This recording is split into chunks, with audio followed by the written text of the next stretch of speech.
Listen is the fourth episode of Doctor Who's 8th season, written by then showrunner Stephen Moffat and directed by Douglas McKinnon. It's also my favourite episode of Doctor Who ever.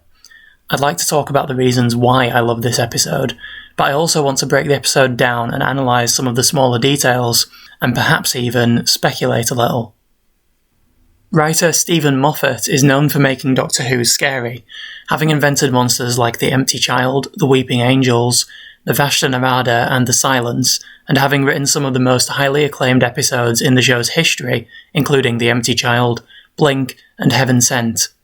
He's great at writing what he calls chamber pieces, more commonly known as bottle episodes, essentially cheap, small-scale episodes that feature a small cast and rely more on dialogue than action or set pieces.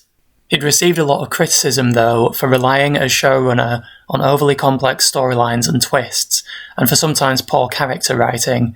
This definitely affected his approach to Peter Capaldi's tenure on Doctor Who, which is the era I find most interesting for the approaches it sometimes takes, telling stories Doctor Who has never told before, and attempting to delve into the Doctor's character in more depth than before. In response to the criticism aimed at the Matt Smith era, I suspect, Moffat wanted to prove himself once again, and Listen, in particular, returns Moffat to his old form, delivering a simple, spooky, and well-written episode that reminds me of Blink, thanks to its more unique structure and approach, and its use of clever, tightly written time travel logic.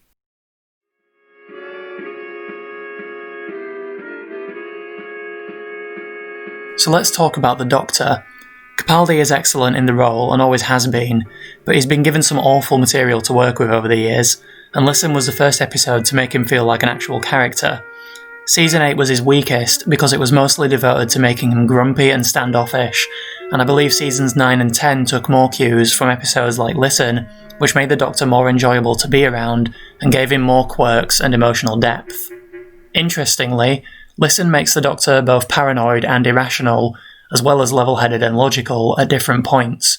More specifically, we also learn some worrying details about the Doctor in this episode. He's not only comfortable with using his companions to prove a point, in this case to himself, but he's also careless enough to hypnotise a child with dreams of becoming a soldier. His apparent lack of concern for the people around him had already been demonstrated in Into the Dalek, and would be reaffirmed in Kill the Moon, which also re-emphasises his carelessness in regards to how he treats people. These are negative traits, but I think they add a certain edge to the Doctor which I find fascinating. Making him grumpy and unapproachable in his personality isn't good enough. Rather, it's the actions he takes in response to a given situation that give him depth, the kind of depth that feels tangible. In 2006, Stephen Moffat's short story Corner of the Eye was published in the Doctor Who Storybook 2007, telling the story of a man plagued by a creature that has evolved the ability to hide perfectly from sight at all times. The creature, called a floof, has been isolating him from other people to the point of murdering his wife and persuading him they live separately, without him ever knowing the floof was there. This was clearly Moffat's inspiration for Listen, in which the Doctor speculates that such a creature exists, acting as a silent companion to everyone. The episode begins with the Doctor alone in the TARDIS, thinking out loud to himself until he becomes so convinced that he asks Clara to help him investigate. The episode follows the Doctor ghost hunting to prove that he's not alone in the TARDIS, juxtaposing this with Clara's first date with Danny, and by the end of the episode, both the Doctor and Clara have learned something about themselves, accepting and facing up to their fears. The moral of the story is that even when there's nothing to be afraid of, it's still okay to be afraid. Each of the 3 key scenarios in the episode features a spooky encounter. When the Doctor and Clara meet Danny as a child in an orphanage, he is confronted by a shape that hides under his bedsheet, which only unmasks itself and leaves the room after he, Clara, and the Doctor look away from it. Clara speculates that it was another child from the orphanage playing a prank, and no proper explanation is given. When they meet Danny's time-travelling great-grandson, Orson, who's marooned on a dead planet at the end of time, he is being kept awake at night by knocking on the walls, but the planet he's landed on is devoid of life, and it's possible the knocking is the banging of pipes in the walls of the base. Finally, when Clara visits the Doctor as a child on Gallifrey and hides under his bed, she ends up grabbing his leg as he steps out of bed, becoming the source of his paranoia, as this is the exact event that the Doctor had described to Clara at the start of the episode. The Doctor has been travelling alone because Clara is too busy at work to travel with him all the time, and it's clear that his loneliness has brought memories of his childhood back to the surface. He becomes paranoid that there is something aboard the TARDIS with him, and even his childhood fear of joining the army seems to have resurfaced in other episodes during the season, explaining his weird prejudice towards Danny and other characters with military backgrounds. Many reviewers praised this episode, often calling it the best Doctor Who episode in some time, or even ever. Paul Cornell said it best. In a post on Tor.com, he said that thanks to its subversion of the show's cliches of relying on monsters and its exploration of the Doctor's core character traits, it might be the best Doctor Who story ever. I think this means a lot coming from Paul Cornell. He's considered by many, including myself, to be one of the greatest contributors to Doctor Who, having written TV episodes as well as novels and audio plays that have been generally widely acclaimed by fans and critics alike. I agree with these reviewers. It might not be the best Doctor Who story in any medium. For me, that would be Simon Gurrier's novel The Time Travellers, but I think it's my favourite TV story. The performances of Jenna Coleman and especially Peter Capaldi are solid. It looks lovely with great score, and it says a lot about the character of the Doctor and the nature of Doctor Who as a series. It forces the viewers to question their assumptions about a show that is usually perceived as being about fighting monsters and aliens. Doctor Who has earned itself this reputation by over-relying on monsters and aliens, but I think the strongest Doctor Who stories can be the ones that lack a clear and obvious threat.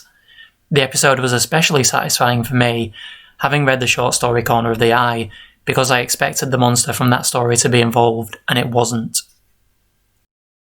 Finally, I'd like to analyse the episode in closer detail.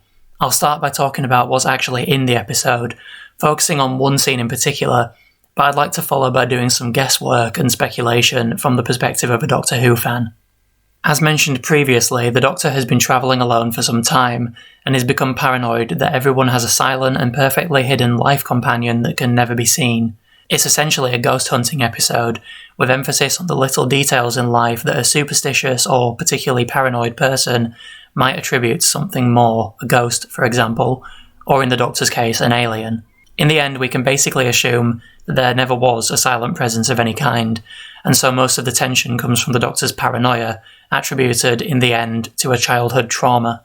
The foreshadowing that the Doctor is externalising his own neurosis, that the Doctor is the source of his own paranoia, begins when he asks a man if he's ever put down his coffee, only to find it missing when he looks back. Indeed, the man's coffee disappears. In the next shot, we see that it was the Doctor who took it. At first, this seems like a moment of levity in an otherwise dramatic episode, but bear with me.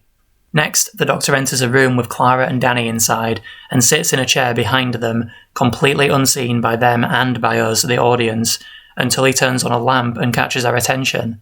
Immediately after this, he complains that he can't find Wally in a book that isn't a Where's Wally book, and Danny tells him that Wally isn't in every book.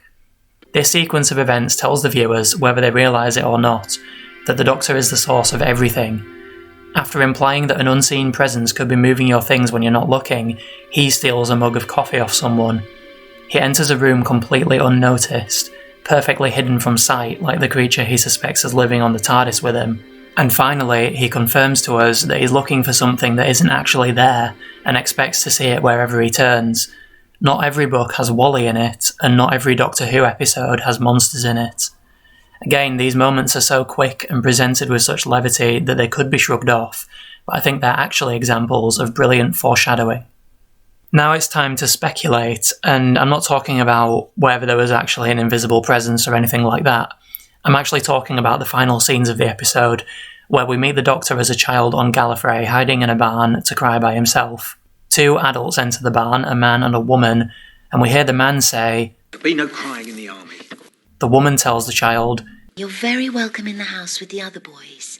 Then the man says, "You'll never make a Time Lord."